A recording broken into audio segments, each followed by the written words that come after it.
He would be the last speaker on the last day, but that is not happening because the last imam. Yes, the penultimate speaker. نسأل قبل محاضرة الدكتور سؤال تعقيب على الوجود. No, because she was over time. I cannot allow her. So, Dr. Abdolmajeed Moballeghi from the Institute for Humanities and Cultural Studies in Tehran will be speaking on roots of contemporary Shia in Medina between politics and knowledge, from Medina to Najaf and home.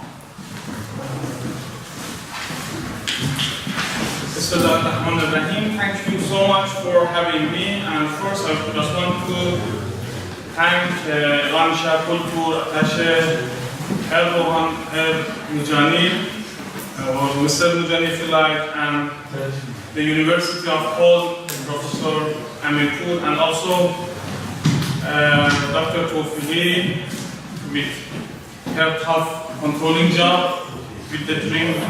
She's not going to include me. My presentation, my paper is about politics and knowledge. From early Shia discourse in Medina to today's Shiism in Najaf and Qom. I will try to show how Shia first was political and then it became knowledge-based one. And before going to the discussion, I just want to say what I am going to say, what I am going to speak about is not the truth, it's about reality. There is a difference between truth and reality. Truth is what is existed in the position of subut, as you are familiar with the term, and reality is the position of isbat, what in the real world takes place. Then I am going to speak about the reality, not the truth. And the methodology of my research is discursive analysis. I have applied it more on the second part of my research here, which is about the discourse of Shia in Medina. Of course, I have used it to understand the first discourse of Shia too, but here I'm not going to report it with utilizing this research methodology. I start with the political Shia.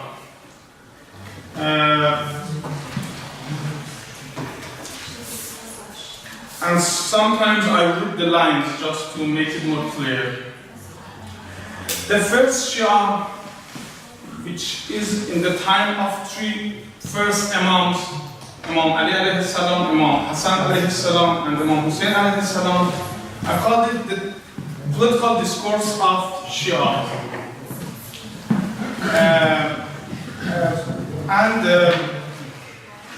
I read some lines.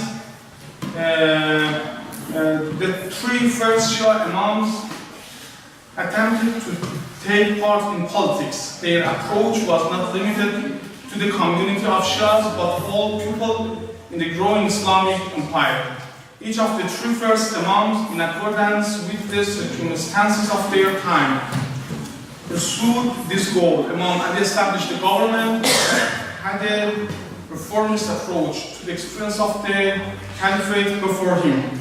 Imam Hassan signed the peace treaty with Muawiyah under special conditions and on specific terms, including the transfer of power from Muawiyah to Ahl Bayt after his death. And Imam Hussein fought Yazid, son of Muawiyah, after it became clear that the Umayyad government was supposed to continue. In fact, here you can see that the politics was located at the center of all activities of the first Imam. And by politics, I mean they were trying just to have an effect on the whole empire of Islam, not a limited group of Shia as a minority. Their first aim was having an effect on the whole Islamic society. That's the first characteristic and feature of the first Shia discourse. The second one is the centrality of imams. In all of these activities, which I've read, you can see the centrality of imams, alayhi salam.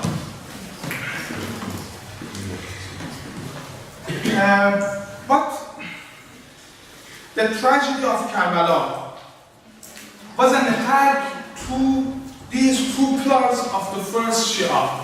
Both of these two pillars of the first Shia, of the first discourse of Shia, were attacked by the tragedy of Karbala.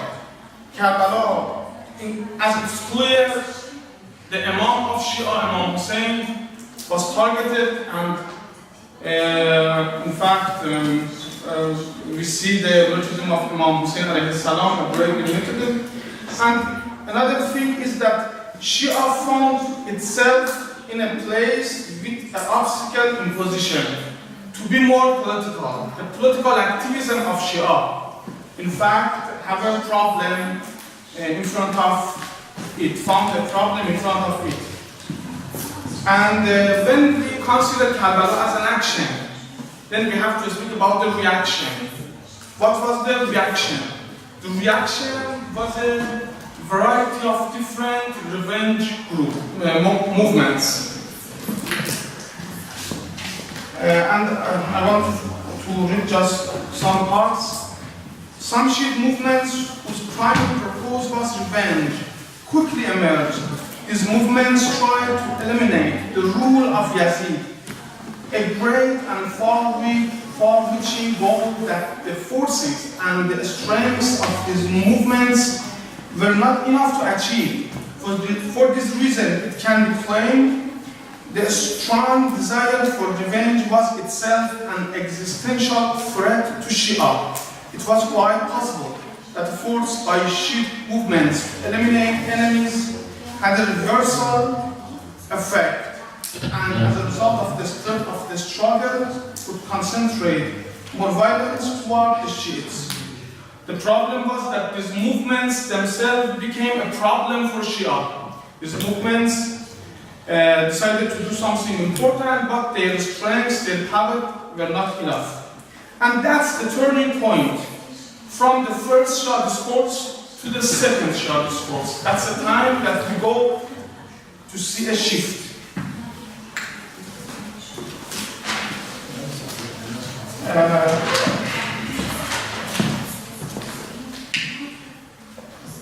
Here is the birth of the second discourse of Shia, which I have called it knowledge-based discourse of Shia.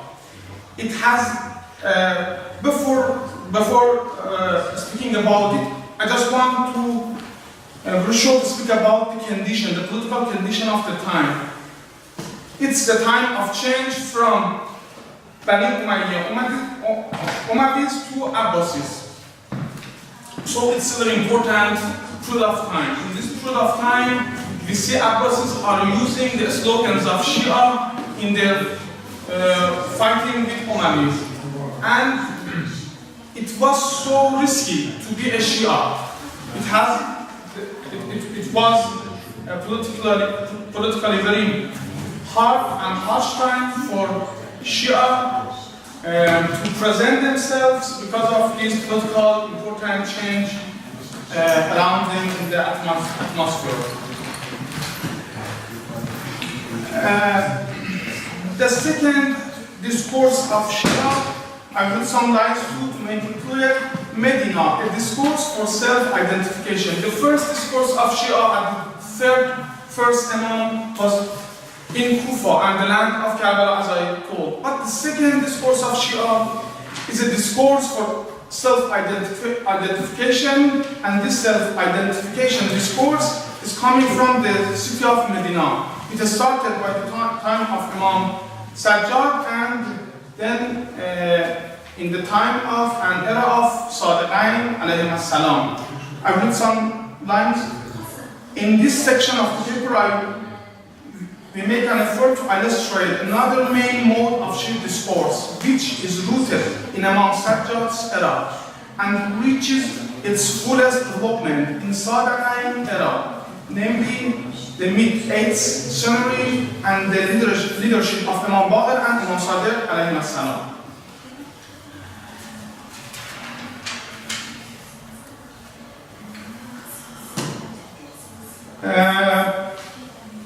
This second discourse of Shia, which is a discourse, I call it knowledge-based discourse of Shia, had several characteristics. First of all, it was for self-identification.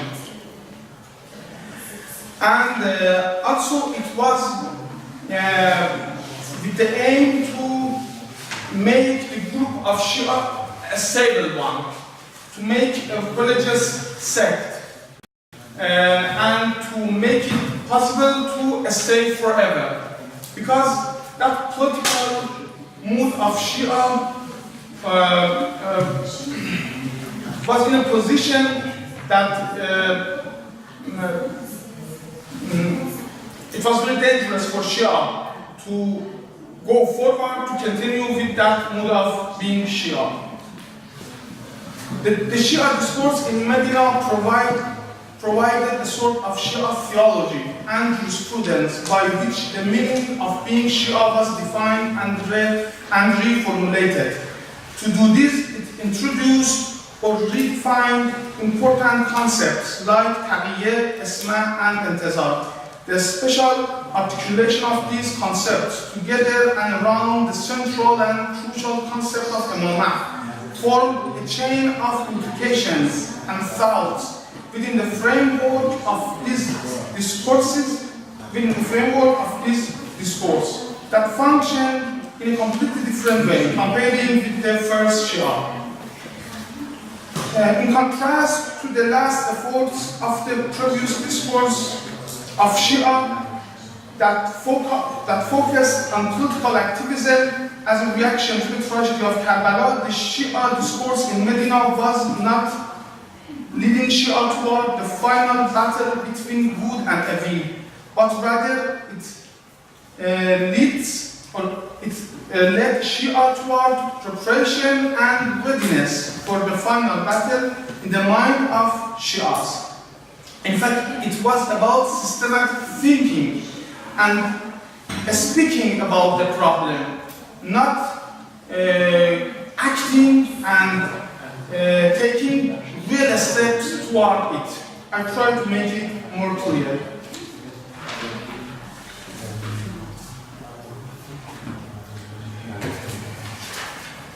I some lines too. The discourse did not focus, I mean by discourse, the second discourse of Shia. This discourse did not focus on practical and actual steps of realizing the ultimate promise, a struggle between good and evil. But rather it focused on systematic thinking and speaking about it. Being engaged in such thinking and speaking on a daily basis, and not acting accordingly enables Shia to justify and strengthen its identity as a religious minority that have some special radical aims to change the situation without being involved with dangerous acts to make these changes realized. It means that Shia decided to think about the problem, not being activated toward making it realized. And I just want to say how it became possible. Here's an important question. How did the Shia discourse in Medina succeed in forming this policy and then persuading its followers to adhere to it? The followers who, because of the tragedy of Karbala, were keen on real revenge and not on mental focus on the problem. The answer lies in the important concepts used by Shia discourse of Sadaqain in Medina.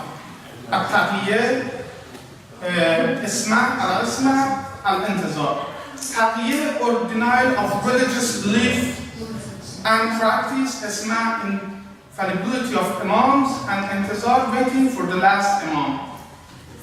By using these three by using these three words, in fact, these three words are just most important ones.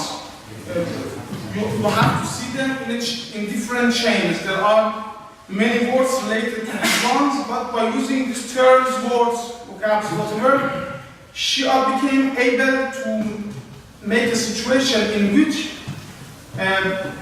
it was more subjective. It was more about thinking than acting.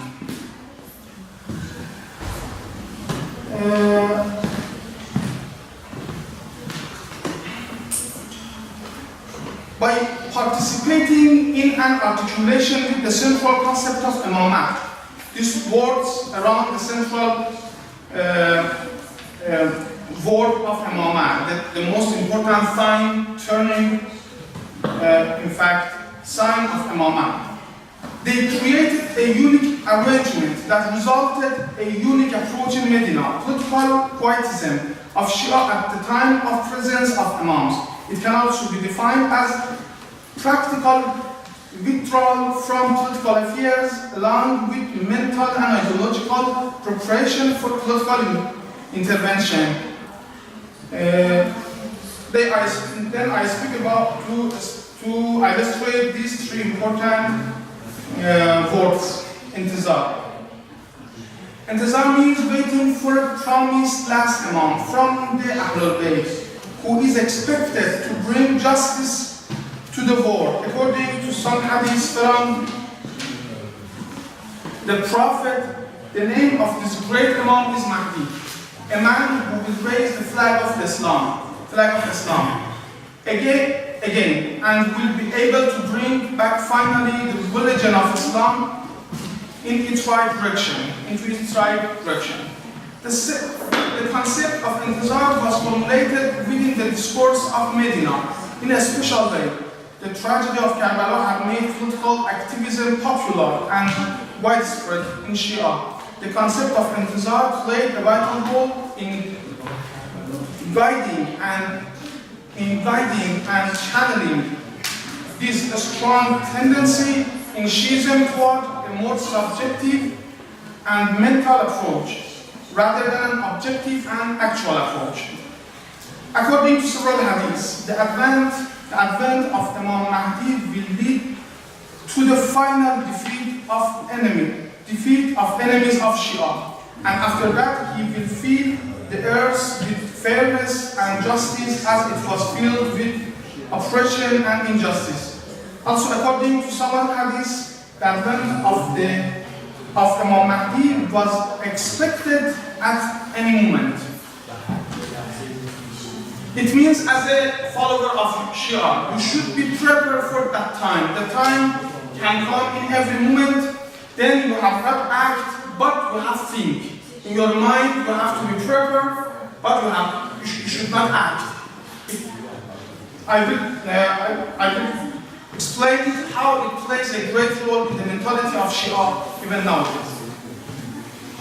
Based on a significant number of these hadiths that were presented by the Imams during the Sadaqain era and afterwards, a special understanding of intizar was formed.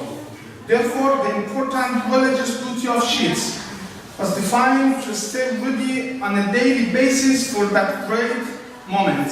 In this way, the religious tasks which have a mental aspect replaced external political acts to fight against Shiite enemies. In other words, Shiite based on commitment to the concept of intizar in practice accepted the necessity of withdrawal from political struggles, while mentally and spiritually decided to keep themselves ready and prepared for the return of the last and hidden imam. The second concept is taqiyya. Another important concept in the Shia discourse during the Sadaqain era in Medina was taqiyya. Taqiyya can be defined as purposefully lying or misrepresenting your beliefs when there is danger of loss of life. Imams not only wanted their followers to practice taqiyya, but also strongly condemned those followers who not respect it. Through this coherent approach by the Imams after the martyrdom of Imam Hussein, Taqiyya became an important part of the Shia village's life. It became a part of lifestyle of Shia. It helped Shia to survive as a minority under pressure in its most difficult time and situation. Here is a significant question about the possibility of approaching Taqiyya in Shia. One can ask how Taqiyya became possible for Shia. One can ask how Shia discourse in Medina could use Taqiyya as a tool to protect the community. The question relates to this point that Taqiyya can be seen as the acceptance of duplicity, which appear to be incompatible with a believer's righteousness and taqwa. The answer is that within the Shia discourse in this politically hazardous time, the mental positions have gained more importance than external positions. For Shia of the time of Sadaqain and afterwards, loyalty was considered to be an internal belief rather than an external behavior. It was important to believe in heart, even though this belief, particularly in dangerous situations, would not appear in practice. The phase could ensure Shia This phase could ensure Shia continuity, while dangerous actions in the real world could create a difficult situation for the Shiites. Therefore, Taqiyya, like Intizar, reinforced the desire for political quietism and subjectivism in Shia instead of political activism and objectivism. Esma, the last word which I'm going to speak about is Esma. But still there is a question to be asked: how did the Imams succeed in persuading their followers to think in one way and to act in a different way? The answer can be found in the function of another important concept of this discourse, Esma, or infallibility of Imams. Esma can be defined the immunity of Imams from committing sin or doing wrong. Accordingly, based on the Shia doctrine of Islam, whatever Imams do or call others to do is absolutely correct. Therefore, hadith and practices of infallible Imams carries the ultimate credit that is needed for conveying the messages of God and protecting its religion on the face of the earth. Due to the infallibility of Imams, it was considered absolutely essential for all their Shiite followers to obey them without doubts about the validity of these teachings. This concept played an important role in shaping the Shia discourse in Medina because it stabilized Imams' centrality and supremacy in the structure of the Shia pyramid, and led to the unconditional acceptance of Imams' practices, policies as sacred and religious duties of Shiites. I read some lines, then I go to the conclusion. How much time is it? Almost not. Okay. The three main concepts gave a special meaning to Imamah. This process realized within theoretical disciplines of Shiite jurisprudence and theology. Here I want to illustrate why it is related to knowledge. I have called it knowledge-based discourse. I just want to make it clear what's the linkage between these two. The process realized within theoretical disciplines of Shiite jurisprudence and theology. The Shiite theology, or ilm al-kalam, could provide a theoretical and philosophical context which led to an approach to these concepts. And the Shiite jurisprudence, or ilm al-fiqh, created a religious and ritual mechanism that led to the implementation and continuation of these concepts in the Shiite lifestyle. In fact, these jurisprudential and theological mechanisms who developed a special Shi'a language within which important concepts of taqiyya, isma, and intizar produced significant implications that helped Shia as a minority group to overcome the critical crisis of the transition time from the era of Umayyad to the era of Abbasids. In Surface, this language avoided politics, but it was deeply political in its institution. It tried to find a new battleground for fighting Shiite enemies. This new battleground was in the minds of the Shiites instead of the physical battlefield in which man can only use his sword. In this way, the Shiites in the most difficult time found a unique advantage for survival and even development. The continuous strengthening of their identity as components of a coherent group of minority in a situation where others were engaged in harsh and physical conflicts.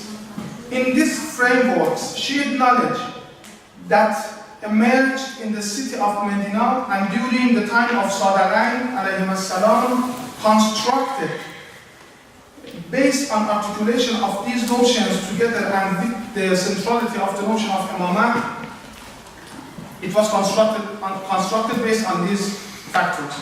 This special knowledge not only gave this group a theological and jurisprudential identity, but more or less established its position in Islamic society as a distinct minority.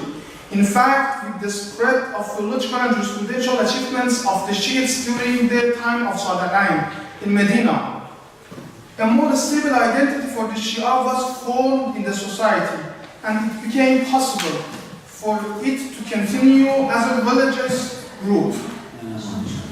The emergence of this central discourse in Shia was due to the continued presence of Shia imams in the city of Medina and the formation of a special jurisprudential school in that city. The advent of the city of Medina as a cradle for Shia knowledge in the era of the imams was related to the capabilities of this city in the field of hadith and its related knowledge too. The Medina Hadith School, as a significant tradition in the early centuries of Islam, was representing a chain of continuous efforts almost from the time of the Prophet of Islam until the second and then the third centuries of Islam. It's about Medina and its role in giving Shia the chance to establish its second discourse. I just go to the conclusion and I don't read these lines. The presence of Shia discourse in our time. The distinguishing characteristic of Shia in Medina during the Sadaqain's era was in its more quietist approach toward politics and its requirements. While the distinguishing characteristic of Shia in Kufa and land of Karbala during the era of the first three imams was its approach to create a massive political change across the Muslim world. According to this, the first Shia was political based and the second was knowledge based. In other words, politics was the mechanism of social transformation in the first Shia discourse, while knowledge was the mechanism for expanding intra-group identity in the second Shia discourse. Shia could, via Sadaqain's era, provide some sort of religious knowledge basement that led to the promotion of its possibilities for continuity and stability. Indeed, from a historical viewpoint, Shia have been mainly influenced by the Sadaqain knowledge-based discourse of Medina. The Najaf seminary of today can be described as a result of the development of this discourse. However, during the supremacy of Sadaqain discourse, the potential for a more political discourse was always possible. The success of the Islamic Revolution, 1979, in an important sense in Iran, in an important sense of the word, I don't know where is the paper, in an important sense of the word, was the result of the last Shia discourse. Thank you.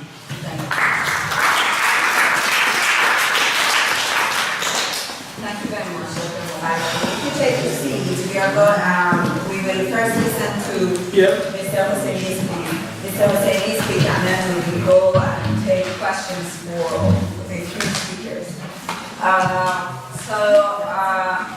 I'm now introducing Dr. Zohair Hosseini from Mr. Zohair Hosseini, which I don't have your affiliation. From New York, United States, who is going to talk about rebuilding the Garden of Al-Fahmi.